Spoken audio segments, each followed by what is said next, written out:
René Duperron Descartes nasceu em La Haye, antiga província de Touraine, hoje Descartes, na França, no dia 31 de março de 1596. Era filho de Joaquim Descartes, advogado e proprietário de terras, e de Jane Brochard.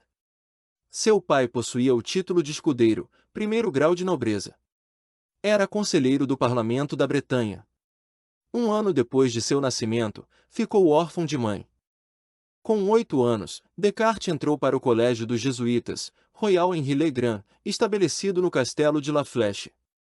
Doado aos jesuítas pelo rei Henrique IV, era o colégio mais prestigiado da França, tinha como objetivo treinar as melhores mentes. Em 1616, formou-se em Direito pela Universidade de Poitiers, mas não exerceu a profissão. Decepcionado com o ensino, afirmava que só a matemática demonstrava aquilo que afirmava. No ano seguinte iniciou um período de viagens. Em 1618, Descartes ingressou no exército do príncipe Maurício de Nassau, nos Países Baixos. Estabeleceu contato com as descobertas recentes da matemática estudando com o cientista holandês Isaac Bieckman. Foi nessa época que, segundo suas próprias palavras, brilhou a luz de uma revelação admirável e Descartes encontrou o caminho para elaborar sua filosofia. Rompeu com a filosofia de Aristóteles, adotada nas academias, e propôs uma ciência unitária e universal, lançando as bases do método científico moderno. Em 1621, Descartes tomou parte da Guerra dos 30 Anos, combatendo sob as ordens de Tilly na Batalha do Monte Branco. Regressou depois para Paris, onde levou uma vida de reflexão e trabalho. Com 22 anos, mudou-se para os Países Baixos. Nessa época, redigiu as Regras para a Direção do Espírito, só publicada mais tarde. René Descartes realizou diversos trabalhos na área da filosofia, ciências e matemática. Relacionou a álgebra com a geometria, fato que fez surgir a geometria analítica e o sistema de coordenadas, conhecido hoje como plano cartesiano. Aperfeiçoou a álgebra, sugerindo notações mais simples, fez diversas descobertas no terreno da física e criou a teoria das refrações da luz através das lentes. Em 1633, ao saber da condenação de Galileu, de cujas ideias compartilhava, Descartes suspendeu a publicação do Tratado sobre o Mundo, uma obra de física, na qual aborda a tese do heliocentrismo. René Descartes fundou um sistema filosófico denominado racionalismo ou o pensamento cartesiano. O termo vem de Cartésios, nome alatinado de Descartes. Segundo ele, o indivíduo não pode alcançar a verdade pura por meio de seus sentidos, pois ela está na consciência humana, onde habitam as ideias inatas. Ambientado na era do Renascimento, na qual o ceticismo era predominante, o filósofo procurava legitimar a ciência em oposição à crença de que os métodos científicos eram falhos. Para encontrar uma verdade absoluta, René Descartes construiu seu estudo baseado na dúvida. A dúvida cartesiana é justificada por 3 argumentos. A ilusão dos sentidos, a qual declara desconfiança na percepção, que seria limitada e enganosa.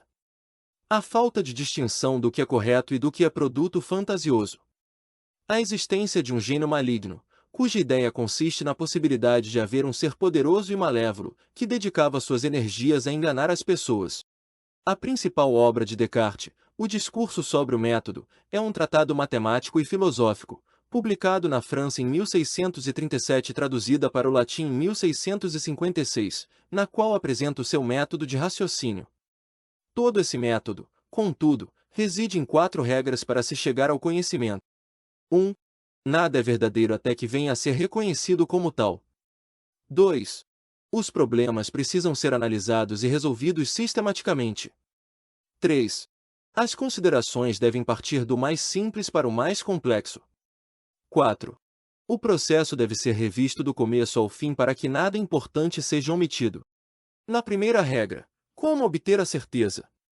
O instrumento utilizado por Descartes para resolver o problema é a dúvida metódica.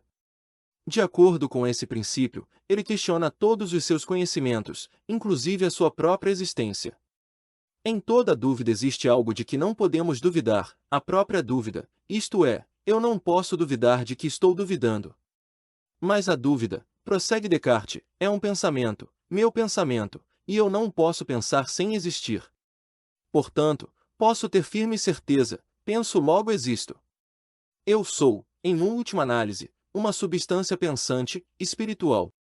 Partindo de tais conceitos, Descartes deu origem à ideia, penso, logo existo, a base de toda a sua filosofia e do futuro racionalismo científico. Dessa forma, o filósofo começou a revisar todos os conhecimentos que pusera de lado no início de sua busca. Quando os reconsidera, se dá conta de que haveria três tipos de ideias. Ideias inatas, naturais, sendo encontrada no sujeito desde seu nascimento, impossibilitando a adesão pela experiência. Ideias adventícias, originadas ao longo da vida pelas coisas exteriores. Ideias factícias, existentes apenas na mentalidade do sujeito, criadas pelas nossas fantasias. Descartes argumentou que tinha uma ideia clara e distinta de Deus. Da mesma forma que o cogito era evidente, a existência de Deus também o é, pois a sua ideia perfeita de um ser perfeito não poderia ter sido causada por nada menos do que um ser perfeito.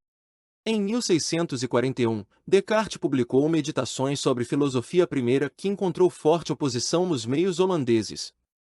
A população se dividiu entre opiniões sobre as obras do pensador, uns louvavam o estudo do filósofo, enquanto outros o acusavam de heresia.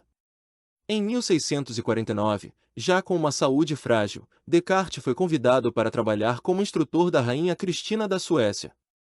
René Descartes faleceu em Estocolmo, na Suécia, no dia 11 de fevereiro de 1650. Após sua morte, seus livros foram proibidos pela Igreja Católica. Dentre as obras de René Descartes, destacam-se Regras para orientação do espírito, O discurso sobre o método, Geometria, Meditações sobre a filosofia primeira, Princípios da filosofia, As paixões da alma. Se você gostou deste vídeo, não se esqueça de deixar o seu like e se inscrever no canal.